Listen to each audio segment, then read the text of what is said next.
Alléluia. Je bénis le Seigneur pour l'exhortation. Amen. Elle a parlé de la foi. Alléluia. Et c'est la même chose que je vais parler. Amen. L'esprit est vraiment un. Amen. Mais je vais plutôt parler du fondement de la foi. Alléluia. La Bible dit que sans la foi, il n'est pas possible d'être agréable à Dieu. Et la Bible nous dit que la foi vient de ce qu'on entend. Et ce qu'on entend qui sort de la bouche de Dieu. Alléluia. Ce qu'on entend qui sort de la parole. Ce qu'on entend que nous recevons au travers de la connaissance. On va prendre nos Bibles dans le livre de Osée. Osée le chapitre 4. Osée 4, le verset 1, le verset 2, et puis le verset 6. Osée 4, 1, 2, et puis 6. Amen. Je lis la parole du Seigneur. Écoutez la parole de l'Éternel, enfant d'Israël, car l'Éternel a un procès avec les habitants du pays, parce qu'il n'y a point de vérité, point de miséricorde, point de connaissance de Dieu dans le pays. Il n'y a que parjure et mensonge, assassinat, vol et adultère. On use de violence, on commet meurtre sur meurtre. C'est pourquoi le pays sera dans le deuil. Verset 6, on saute. Voilà au verset 6. Mon peuple est détruit parce qu'il lui manque la connaissance. Puisque tu as rejeté la connaissance, je te rejetterai. Et tu seras dépouillé de mon sacerdoce. Puisque tu as oublié la loi de ton Dieu, j'oublierai aussi tes enfants. Alléluia. On acclame la parole du Seigneur. Alléluia. Voici un texte que nous venons de lire. Amen. Et ce passage-là nous raconte un peu une partie de la vie d'Israël. Nous savons que Israël est un peuple que Dieu a choisi. Dieu a regardé toutes les nations de la terre. Dieu a regardé tous les peuples. Dieu a regardé tous les hommes. Il a regardé tous les habitants, tous les pays. Et il a fait un choix. Dieu a choisi Israël. Il dit Israël est mon peuple. Israël est ma nation. Israël est mon premier-né. Israël est mon héritage. Amen. Et nous savons que Israël est un peuple qui a vécu pendant 400 ans en esclavage en Égypte. Donc pendant 400 ans, ils ont souffert sous le poids de Pharaon. Ils ont été maltraités, ils ont été malmenés, ils ont été torturés. Et quand le temps de Dieu est arrivé, le Seigneur a amené son serviteur, le prophète Moïse, pour annoncer la nouvelle au peuple. Comme quoi, Dieu avait décidé de délivrer son peuple. Alléluia. Donc Dieu décide de délivrer son peuple. Il envoie le serviteur Moïse. Et Moïse part apporter la nouvelle.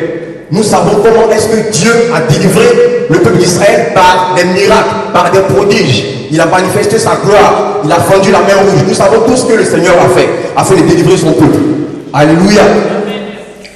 Mais nous nous rendons compte, quand on analyse l'histoire, on voit que Israël n'est pas sorti de façon fortuite. Il n'est pas sorti à vite. Même quand on compte les biens matériels qu'ils ont reçus, les assiettes, l'or qu'ils ont reçu, à côté de tout cela, Dieu a donné deux choses à Israël. Dieu a remis deux choses à Israël. Et ça sera là en fait le thème de mon message, comme je l'ai dit. Les fondements de la foi. Alléluia. C'est vrai que le texte parle de la connaissance. Mais la connaissance, en fait, c'est un arbre qui a deux bras, qui a une tête et qui a deux pieds. Amen. Donc les deux fondements vont constituer un peu les deux pieds de la connaissance. Amen. Le Seigneur parle à Israël. Il dit, je vais vous amener quelque part. Il donne d'abord une promesse à Israël. Il dit, vous allez aller dans le pays où coule le lait et le miel. Ce pays-là s'appelle Canaan. Moi, l'Éternel, je serai devant vous et je vais vous précéder de sorte que vous entriez dans ce pays-là. Quel que soit ce qui va arriver, je serai avec vous jusqu'à ce que vous atteigniez votre destinée. Alléluia. Donc le Seigneur leur donne la promesse. Il leur donne une prophétie. Il leur donne une image de ce qu'il veut faire avec eux. Mais à côté de cela, Dieu donne autre chose. Il donne sa parole. Il donne sa loi. Après la promesse, quand on lit le livre d'Exode, le chapitre 20, on se rend compte que le Seigneur a donné sa loi à Moïse. La même personne à qui il a confié la promesse, la même personne à qui il a confié la prophétie, il lui a remis la parole, il lui a remis la loi pour lui donner au peuple. Parce que la marche avec Dieu, en fait, c'est un peu comme un contrat. Un contrat qui a deux côtés. Comme tout autre contrat, même les contrats humains. On a des droits et on a des devoirs. Donc le devoir de Dieu, c'était la promesse, d'accomplir la promesse, d'amener le peuple dans sa destinée. Mais la part du peuple, c'était de marcher selon les préceptes de Dieu. C'était de marcher selon ses ordonnances. Et quand on étudie l'histoire d'Israël, on se rend compte que c'est vrai, ça s'est passé comme ça. Israël a marché avec cette parole. Mais à plusieurs reprises, Israël a transgressé ses lois. Et chaque fois que Israël transgressait ses lois, Dieu retirait sa main, de sorte qu'il soit livré aux ennemis. On a entendu parler de beaucoup de choses qui sont arrivées dans la vie d'Israël à cause du péché. On a entendu parler des serpents d'airain, on a entendu parler de la terre qui s'était séparée. Et beaucoup de personnes sont descendues là-dedans. On a entendu parler de beaucoup de choses, en bref. Mais quand on analyse, on se rend compte qu'à chaque fois que le peuple transgressait la loi, il y avait un châtiment, il y avait un problème. Et la vie d'Israël est partie de transgression en transgression, de repentance en repentance, de rébellion en rébellion, jusqu'à ce qu'on arrive à ce niveau-là, jusqu'à ce qu'on arrive au temps de Osée. Alléluia. Donc, le peuple est reparti encore dans la rébellion. Et cette fois-ci, le peuple a fait pire. Le peuple est parti dans l'idolâtrie. Une chose que le Seigneur est. Parce que l'idolâtrie, c'est prendre un autre pour Dieu. C'est prendre celui-là qui n'est pas Dieu et le faire Dieu. C'est-à-dire que tu le remplaces par Dieu. Le Seigneur ne peut pas accepter ces choses. Alléluia. Et donc, le Seigneur donne l'information à son serviteur Osée. Il dit à Osée, va, parle au peuple. Dis-leur, écoutez la parole de l'Éternel, car l'Éternel a un procès avec vous. C'est-à-dire le Seigneur porte plainte contre son peuple devant son propre tribunal. Le Seigneur porte plainte contre son peuple. Il dit, j'ai un procès avec vous le peuple. Pourquoi? Parce que le peuple n'a pas pu respecter la loi de Dieu. Souvent, quand on écoute la loi de Dieu, quand on écoute la parole de Dieu, on a l'impression que le Seigneur veut nous faire du mal. Ça n'a rien à voir. Le Seigneur nous donne sa parole à cause de la promesse qu'il nous donne. Parce qu'en fait, la parole est ce qui nous conforme en fait à la promesse. C'est un peu comme un potier. C'est-à-dire Dieu te donne une promesse. Et en fonction de ta vie, il te regarde. Il envoie une parole. Et cette parole-là, elle a à charge, elle a pour responsabilité de te tailler à la forme de la promesse que tu as reçue. C'est-à-dire, tant que cette parole n'arrive pas à faire véritablement son travail dans ta vie, tant que tu ne te laisses pas tailler, tu ne te laisses pas façonner par la parole de Dieu, la promesse qui est liée à cette parole ne pourra jamais s'accomplir dans ta vie. Alléluia. Donc c'est le but de la parole, c'est le but de la loi de Dieu, c'est le but pour lequel le Seigneur donne des préceptes. La parole a un but je ne sais pas si ça existe, purificatoire. En fait, elle a un but. Son but, c'est de purifier l'homme, de sanctifier l'homme. Alléluia. Amen. Donc, quand le Seigneur donne sa parole, c'est pour ce but-là. Afin que nous soyons comme lui. Parce que lorsque Dieu donne quelque chose, tout ce que Dieu donne, comme bénédiction, comme grâce, comme promesse, toutes ces choses-là portent sa marque. C'est-à-dire, ces choses ont sa nature. Ces choses sont comme lui.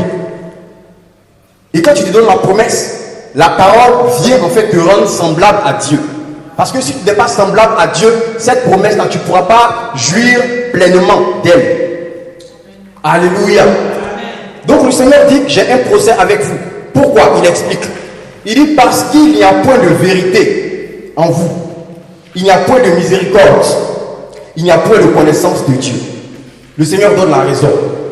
Parce que la parole avait un but. La parole était de rendre le peuple semblable à Dieu. Dieu est un Dieu de vérité. Il regarde au milieu de son peuple. Il n'y a point de vérité. Il regarde au milieu de son peuple. Aucune miséricorde. Alors que lui, c'est un Dieu miséricordieux. Il regarde au milieu de son peuple. Aucune recherche de la connaissance de Dieu. Alléluia. Or, nous savons qu'un peuple sans connaissance est un peuple sans frein. Amen. Et beaucoup entrent dans le décor parce qu'ils n'ont pas ces choses-là. Non seulement ils ne voient pas ce qu'ils cherchent, mais ils retrouvent dans la vie du peuple autre chose.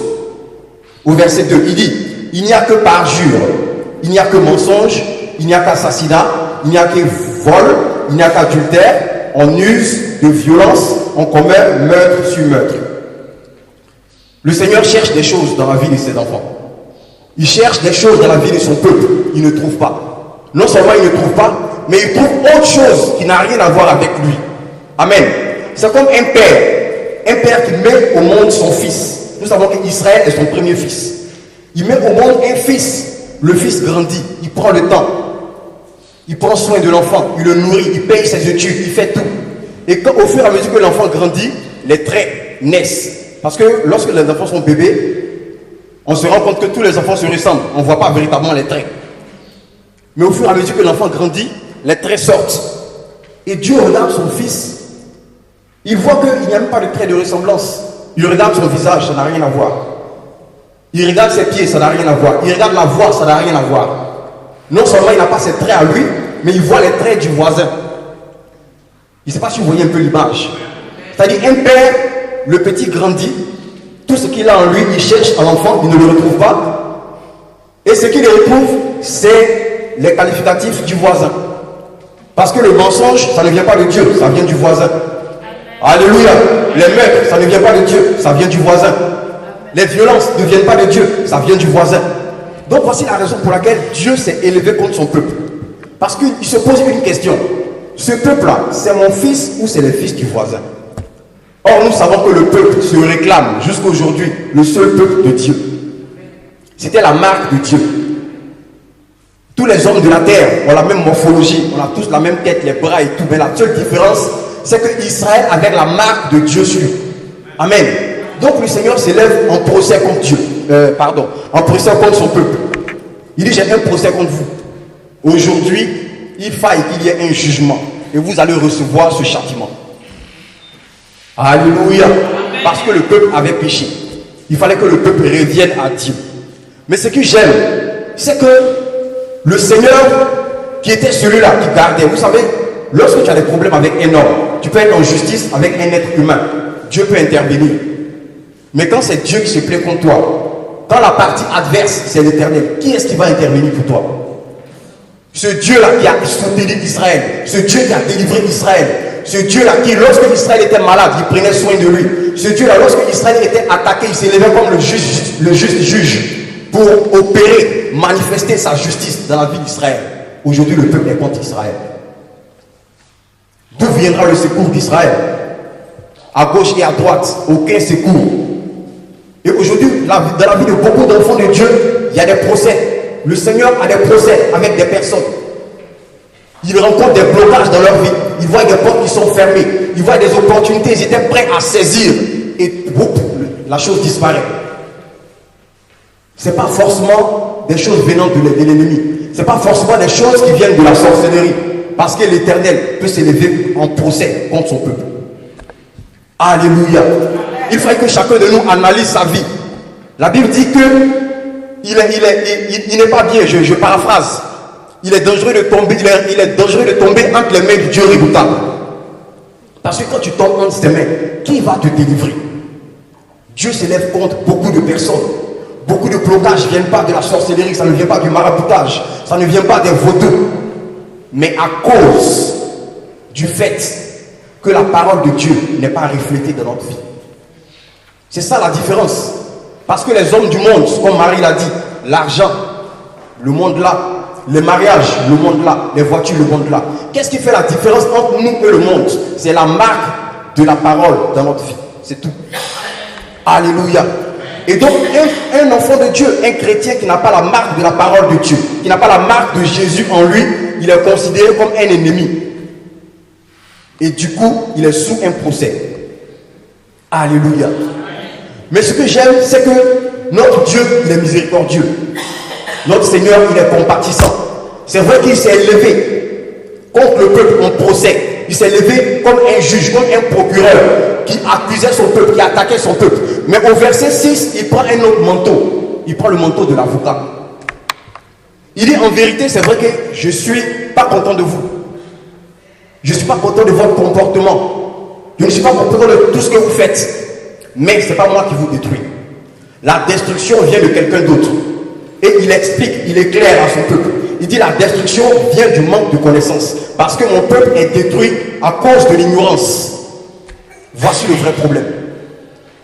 Ce n'est pas le péché qui tue le peuple. C'est vrai que Dieu n'aime pas le péché, mais il aime le pécheur. Amen.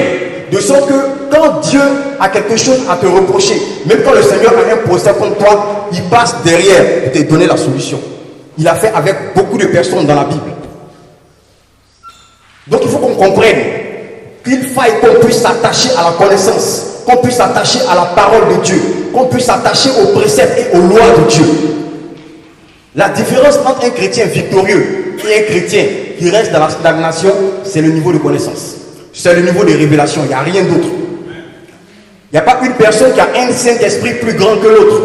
Il n'y a pas une personne qui a reçu un autre sang.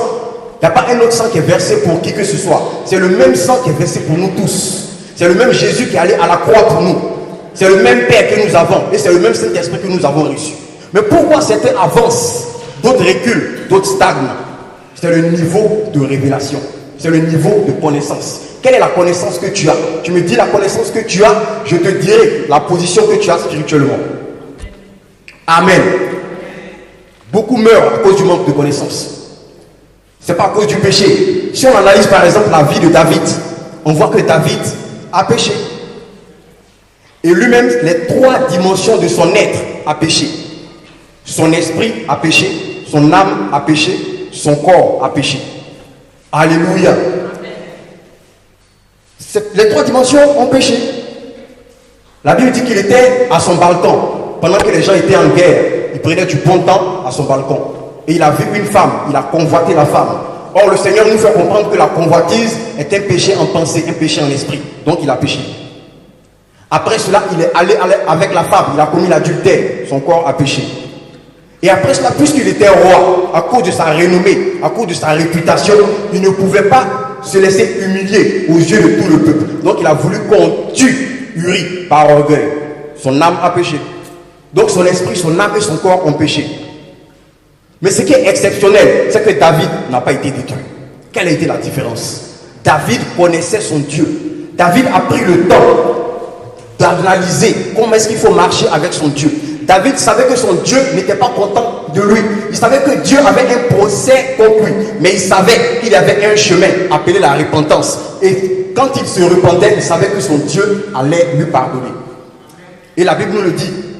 Après la repentance de David, dans le livre de Psaume, au chapitre 51, après sa repentance, le Seigneur l'a restauré, le Seigneur l'a relevé, il a été positionné. Il a même été le seul roi qui a vu son fils régner après lui. C'est-à-dire, un roi, tu finis, il prend la retraite, son fils est là, roi, sous ses yeux. David a été le seul.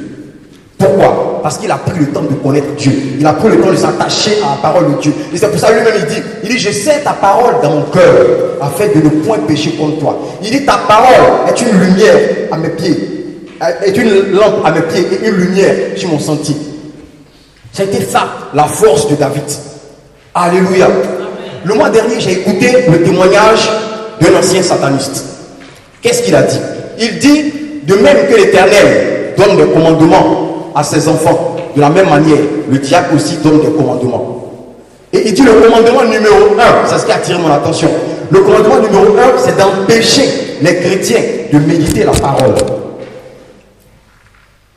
D'empêcher les chrétiens de s'attacher à la Bible. D'empêcher les chrétiens de recevoir un dépôt de connaissances.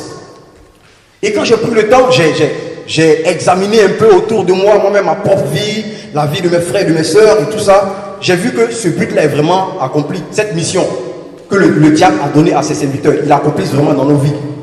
C'est pour ça qu'aujourd'hui, on peut écouter des messages très puissants, des messages poignants. On reçoit des choses, on a un dépôt de connaissances, mais juste à la sortie, ça disparaît. Alléluia. Tu peux l'essayer sur toi-même, tu peux faire un exercice. Pose-toi la question, le mercredi, qu'est-ce qui a été prêché ici? Pose-toi la question et puis trouve la réponse, tu vas voir, dans ta tête. Amen. C'est bizarre, mais c'est des choses qui arrivent. Et le Seigneur nous le fait comprendre dans le livre de Matthieu, avec la parabole des semeurs.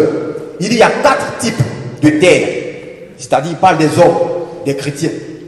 Mais il y a une terre dans laquelle, quand on plante la sémence, quand on met la parole de Dieu, quand on met un dépôt de connaissances, il y a des oiseaux du ciel qui viennent juste enlever cela. Ça, c'est le but. Et c'est ce qui se passe. Si tu te rends compte qu'à chaque fois que tu écoutes un message, tu es assis, tu es motivé, tu sens que ton esprit s'est réveillé, tu es redynamisé. Mais dès que tu sors, la chose disparaît. Quand tu es assis, tu es sûr que tu peux répéter la chose. Tu es sûr que tu peux redire la prédication du début jusqu'à la fin. Mais dès que tu sors, la chose disparaît. Je ne sais pas si ça est déjà arrivé à quelqu'un.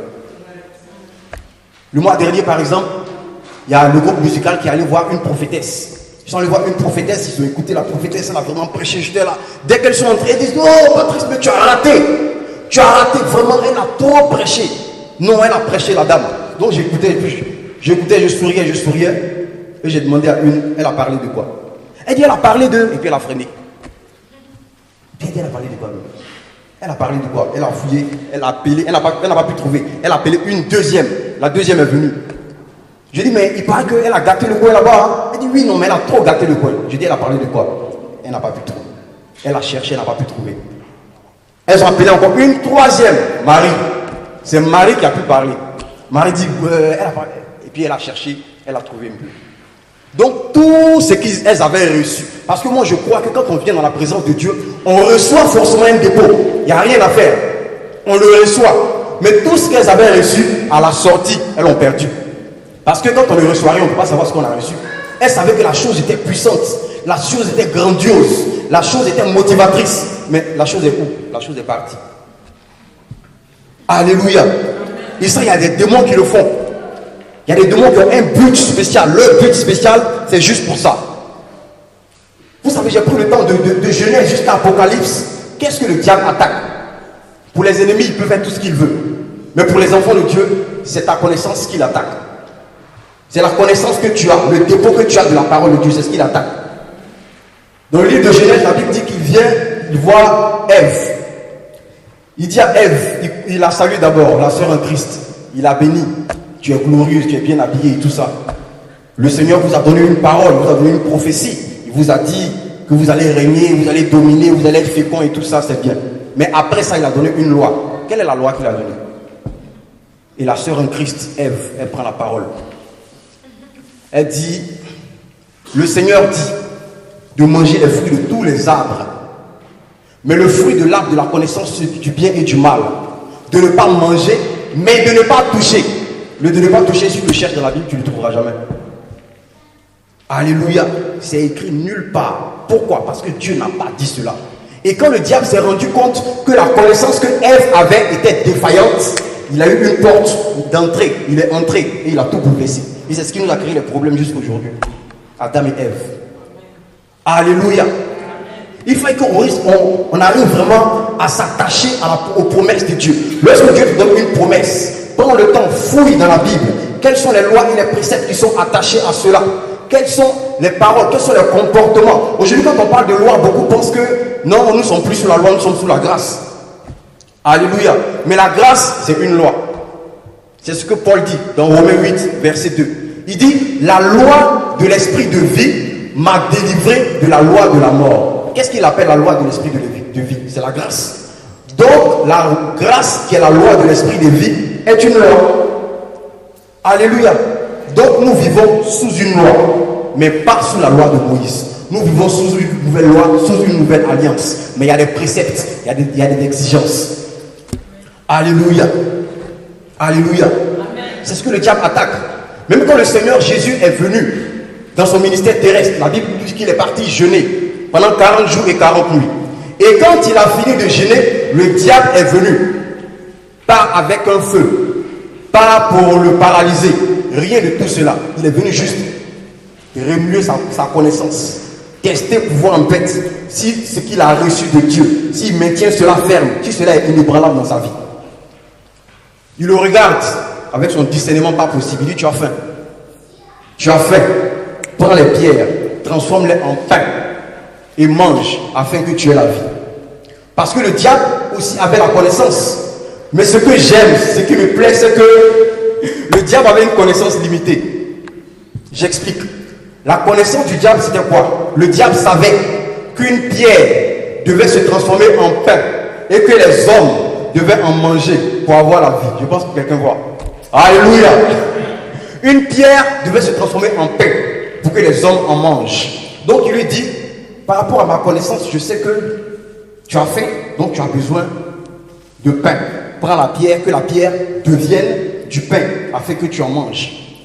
Mais ce que le diable a raté, la partie de la révélation qu'il a raté, c'est que la pierre angulaire était déjà devenue du pain. Et donc il était en face de celui-là qui est le pain de vie. Il était en face de Jésus. Parce que Jésus n'était plus dans le ciel, il a quitté le ciel, il a changé de forme. La Bible dit que toutes choses ont été créées par la parole.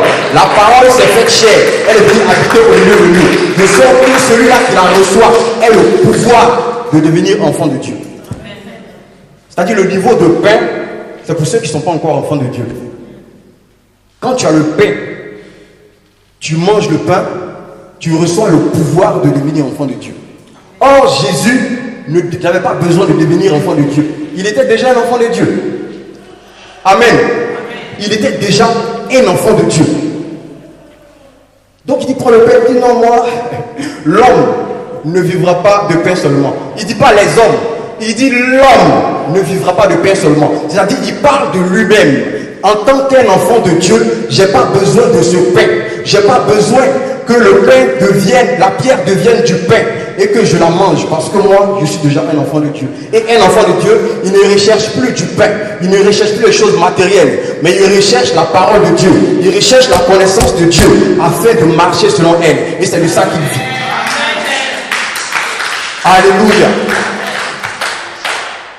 Il change de côté. Il dit, tu vois tous ces royaumes, toutes les richesses.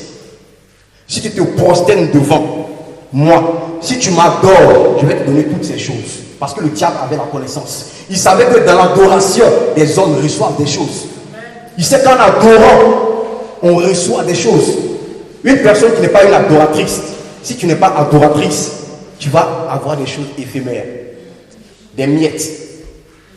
Comme Marie l'a dit. Alléluia. Donc le diable le savait, il avait cette connaissance. Or, le Seigneur aussi avait une connaissance plus élevée. Alléluia. Il dit de la même manière que tu sais, moi aussi j'ai la connaissance selon laquelle c'est vrai qu'on doit adorer pour recevoir des choses. Mais le seul qui est digne d'être adoré, c'est l'Éternel. Mon Père, je ne t'adorerai pas. Alléluia. Le diable le reprend. Il dit, laisse-toi tomber. Parce que selon la connaissance que j'ai, selon le psaume, le chapitre 82, on dit que si tu te laisses tomber, l'Éternel enverra des anges pour te porter, de sorte que ton pied ne heurte une pierre. Le Seigneur aussi s'appuie sur sa connaissance. Il dit, oui, c'est vrai, ce que tu dis, c'est la vérité. Mais en vérité, je n'ai pas le droit de tenter mon Dieu. Et c'est là que le diable s'est retiré. Alléluia. Donc le combat, ça a été un combat de connaissance. Ça n'a pas été un combat de puissance, un combat de gloire, un combat de je ne sais pas quel feu. Alléluia. Donc il faut véritablement qu'on puisse s'attacher à la parole. Il faut qu'on puisse s'attacher à la parole. C'est pour ça que je plains ceux qui ne viennent pas pendant les cultes de mercredi et de vendredi. Parce que les dimanches, c'est des temps d'adoration, c'est des temps où on adore, on loue beaucoup et tout ça. On n'a pas vraiment le temps de s'asseoir dans la connaissance. Les vraies choses se passent en semaine. Alléluia. Alléluia. Donc il faut que chacun marche selon cela. Il faut que chacun marche selon cela. Aujourd'hui, beaucoup de personnes sont découragées. Beaucoup de personnes rétrogradent. Beaucoup de personnes sortent des églises. Pourquoi? Parce qu'il leur manque cela. C'est l'ignorance qui tue. Parce que quand tu es assis dans la connaissance de Dieu, quand tu connais ton alliance avec Dieu, tu sais à quoi Dieu t'a appelé.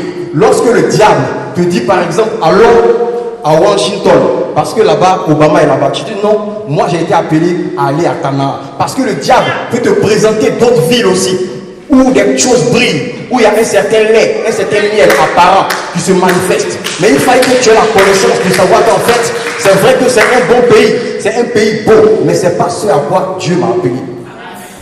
À quoi est-ce que Dieu t'a appelé? À quoi est-ce que Dieu t'a appelé? Parce que quand tu ne connais pas ta position, quand tu as une position où tu n'es pas, quand tu as un autre poste qui n'est pas le tien, tu manques d'efficacité. Il n'y a rien à faire. Tu vas manquer d'efficacité. Il faut que tu saches comment marcher avec ton Dieu. Il faut que tu saches quel comportement tu dois adopter. Il faut que tu comprennes le sacerdoce qui marche avec toi. Alléluia. Et quand tu comprends ces choses, tu arrives à faire les distinctions entre les épreuves et les attaques. Parce que voici les deux choses qui tuent les chrétiens, qui tuent la foi des chrétiens. Les épreuves et les attaques. L'épreuve vient de Dieu. Dieu envoie l'épreuve pour épurer l'homme ou pour parler au cœur de l'homme, pour lui faire comprendre des choses. Mais les attaques viennent du diable. Mais quand on n'est pas assis dans la connaissance, quand on ne sait pas à quoi Dieu nous a appelés, quand tu ne sais pas les épreuves qui s'attachent à ton ministère, tu ne connais pas les épreuves qui s'attachent à ta promesse, tu prends des attaques pour des épreuves. Amen. J'imagine des personnes en plein 40 jours, parlant à l'horreur, priant contre les épreuves que Dieu leur a envoyées. Quand on lit le livre de Job, Job 42, verset 3, qu'est-ce que Dieu a dit à Job? Dieu dit, qui est-ce qui obscurcit mes desseins? Job dit, mais je n'ai rien obscurci. Il dit, mais toi, tu es un blocage pour ce que je veux faire dans ta vie.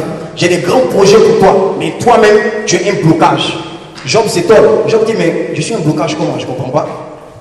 Il dit, parce que tu parles sans intelligence de mes desseins. Tout ce qui se passe autour de toi, tu parles sans intelligence, tu parles sans connaissance. Parce que Job se plaignait à cause du fait que le diable avait une autorité sur lui. Mais il n'avait pas la révélation, il n'avait pas la connaissance selon laquelle le diable n'avait pas autorité en vrai, seulement qu'il était juste un instrument entre les mains de Dieu pour l'aiguiser. Alléluia. Alléluia. Et on voit des gens en train de prier contre le diable, en train de prier pour que le diable laisse leur vie, en train de prier pour que le diable laisse leurs enfants. Alléluia.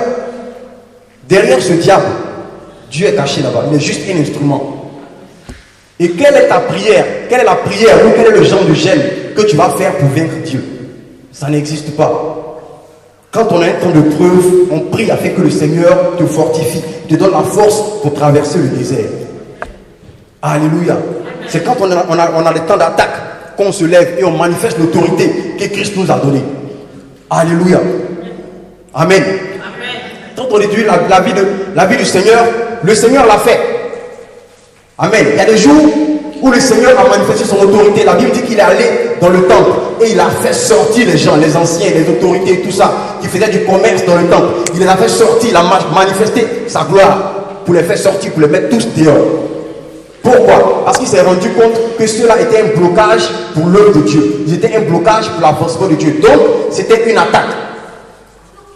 Mais quand il s'est retrouvé devant Pilate, Pilate dit, moi, j'ai l'autorité de te donner la vie, de te donner la mort, ou de te garder en vie. On se rend compte que le Seigneur n'a pas branché. Il n'a pas manifesté cette autorité pour le faire sortir, pour le faire quitter son trône. Il n'a pas manifesté l'autorité. Pourquoi? Parce qu'il savait que ce genre d'attaque-là, c'était des attaques pour le propulser dans sa gloire. Amen. Il avait la connaissance. Alléluia. Il avait la connaissance. La Bible dit que pendant longtemps, Judas volait l'argent de la corbeille parce qu'il était le trésorier. Donc, les temps d'offrande, quand on finissait l'offrande, quand on finissait de bénir l'offrande, il prenait les offrandes et il volait dedans à chaque fois. Et on a l'impression que le Seigneur ne voyait pas cela. Cela a duré pendant 3 ans et demi. Où est-ce que les yeux de Dieu étaient? Ce Dieu omniscient, ce Dieu qui voit tout, qui sait tout. Où est-ce que ses yeux étaient? Nous savons que le Seigneur a chassé beaucoup de démons. Il a même chassé des légions de démons. Où est-ce que Dieu était? Le Seigneur voyait. Et il nous donne la réponse dans le livre de Jean, le chapitre 17. Il dit, j'ai prié, j'ai pris mon temps, j'ai prié. Et c'est moi qui vous ai choisi. Mais parmi vous, il y a un démon. Et quand il a dit ça, j'ai cru que c'est maintenant qu'il venait de voir le démon, qu'il allait chasser le démon. Mais non, il ne le chasse pas, il le laisse. Parce qu'il y a des démons qu'on chasse. Et il y a des démons qu'on laisse. Parce qu'il y a des démons qui participent à l'avancement de l'œuvre. Alléluia. Parce que s'il avait chassé Judas, qui allait le livrer pour qu'il meure pour toi et moi? On n'allait même pas être ici. Il aurait pu chasser Judas. Esprit de Judas, sort. Judas est parti. Mais qui allait le livrer? Pierre, jamais. Jacques, jamais. Jean n'allait jamais le livrer. Donc il y a des choses que des enfants de Dieu, de bonnes personnes ne peuvent pas le faire. Il faille que le Seigneur laisse des personnes qui se disent agents du diable. Eux, ils se disent qu'ils viennent te détruire, alors qu'ils sont juste des instruments pour te propulser. Alléluia. Alléluia. Et quand tu n'as pas la connaissance de l'appel de Dieu, quand tu n'as pas la connaissance de ce que Dieu veut faire dans ta vie, tu peux confondre les deux. Tu détectes le démon Judas, tu commences à le chasser, tu commences à le chasser, tu commences à le chasser. Alors que s'il est parti, tu as tout perdu. Alléluia. Notre Dieu est le Dieu de justice. Il sait toutes choses. Ta vie est dans sa main. Tout ce qui t'arrive est contrôlé par lui. Alléluia. Si c'est une attaque, il va te faire comprendre la chose. De sorte que tu manifestes ton autorité et que tu expérimentes la gloire. Amen. Et Samson aussi avait compris la chose. Samson, petit soleil, c'est-à-dire petit Jésus. Alléluia. Samson a compris la chose. La Bible nous dit que Samson de loin, avec la mâchoire d'âne, tuait les Philistins. Ils n'arrivaient même pas à s'approcher de lui. Il les tuait de loin. Mais comme il avait la connaissance, il a vu un lion. La Bible dit qu'il a vu un lion venir. Le lion rugissait. Le lion l'attaquait. Il n'a pas lancé la mâchoire d'âne. Il a laissé que le lion approche.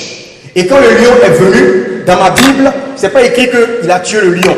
La Bible dit qu'il a ouvert la gueule du lion. Et il a laissé là. Alléluia. Parce qu'il y a des ennemis qu'on tue. Il y a des ennemis qu'on chasse. Il y a des ennemis qu'on extermine. Il y a des ennemis qu'on laisse venir. Pourquoi? Parce que ce sont des porteurs de miel. Alléluia. Alléluia. On ouvre les gueules et on les laisse. C'est ça la parabole de l'ivraie et du blé. Le Seigneur dit non, laissez l'ivraie et le blé. Les ouvriers disent non, il faut qu'on arrache l'ivraie. Parce que ce sont les agents du diable. Ils sont dans l'église, ils nous fatiguent. On a qu'à les enlever, Non, le Seigneur dit non. On les laisse là. On les laisse. Pourquoi? Parce que ce sont des lions qui ont juste une gueule ouverte. On attend qu'ils restent là, le miel va venir, on va venir le récolter. Alléluia. Alléluia. Amen. J'aime Samson. Alléluia. J'aime la vie de Samson. Vous savez, la Bible nous dit que Samson a attrapé des renards. Il a attrapé des renards, il les a mis ensemble. Les renards sont sortis de la brousse. Ils sont sortis des plantations des Philistins. Il prend leur queue, il les met ensemble. C'est-à-dire, si quelqu'un voit de l'extérieur, il va se dire que dans la maison de Samson, il y a des associations de renards. Vous savez, le Seigneur appelait Hérode renard. C'est-à-dire, le renard, c'est un agent du diable. On peut l'appeler sorcier, on peut l'appeler mystique, on peut dire tout ce qu'on veut. Amen. Le renard, c'est un agent du diable. Donc, Samson laisse les renards entrer dans sa maison. De l'extérieur, on voit des renards dans sa maison. On voit une certaine association de renards dans sa maison. On se pose des questions. On se dit, mais Samson, il a perdu sa puissance ou quoi? Il a perdu sa force ou quoi? Mais qu'est-ce qui se passe? Pourquoi est-ce que les renards croupillent comme ça dans sa maison? La Bible nous dit qu'au contact des renards, Samson leur a communiqué le feu. Et ils sont partis dans les plantations, c'est-à-dire dans leur lieu d'origine, afin de ravager toutes les choses. Je veux dire à quelqu'un aujourd'hui, peut-être qu'il y a des renards que tu vois autour de toi, tu vois des renards dans ta vie, mais par le feu de l'esprit, ces renards-là, l'Éternel Dieu les laisse là, afin qu'ils soient enflammés, pour aller détruire eux-mêmes leur source. Alléluia. Pour aller détruire eux-mêmes leur source. Parce que le renard vit dans la forêt. Quand il reçoit le feu, il part dans la forêt. Lui-même, il est consumé. Lui, les arbres, la forêt, sa source, son QG. Tout le monde est consumé. Alléluia. Il faut qu'on recherche la connaissance. Samson aurait pu chasser comme ça les renards. Dès qu'il vient, oh, esprit de renard, on les chasse. Non. Tu regardes. Quand c'est des renards, tu les laisses.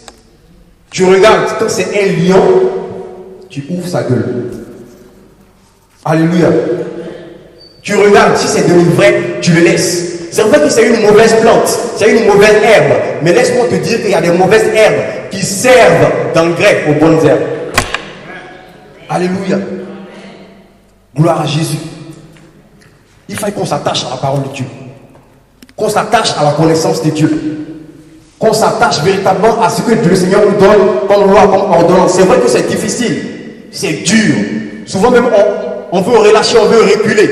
Mais celui qui a commencé en nous cette bonne œuvre, c'est lui qui l'achèvera. Alléluia. Tout ce qu'il fait concourt à notre bien. Tout ce qu'il fait concourt à l'accomplissement de sa parole dans notre vie. Donc il faut qu'on s'attache à cela. Qu'est-ce qu'il a dit au Seigneur? Il a dit à Jésus, assois-toi jusqu'à ce que je fasse de tes ennemis tes marchepieds.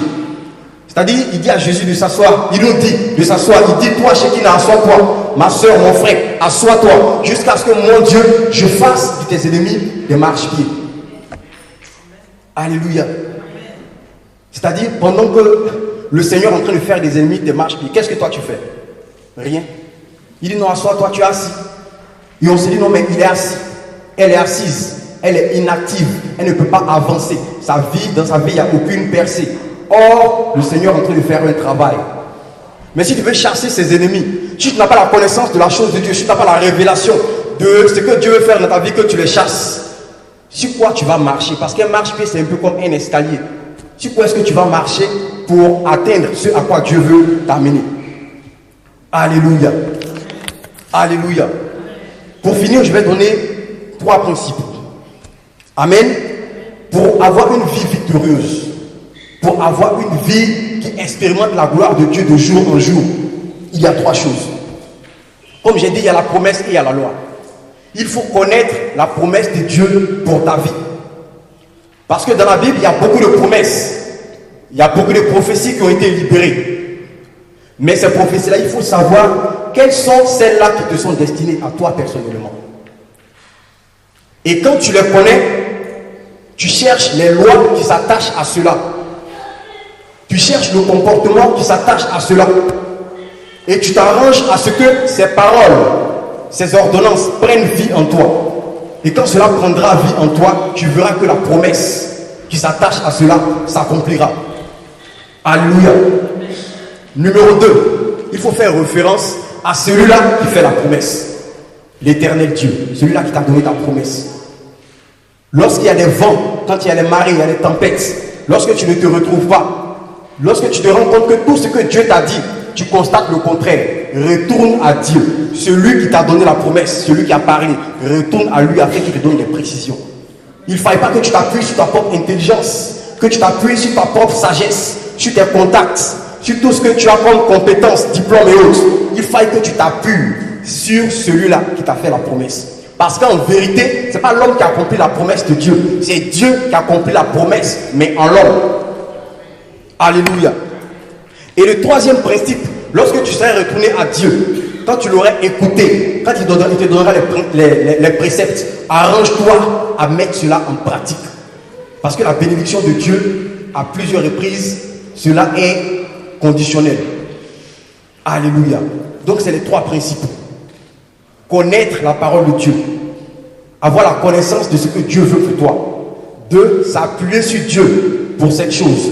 3, marcher selon les lois et les préceptes qui s'attachent à cela. Et tu verras Dieu manifester sa gloire dans ta vie. Est-ce qu'on peut s'élever? On va prier Dieu.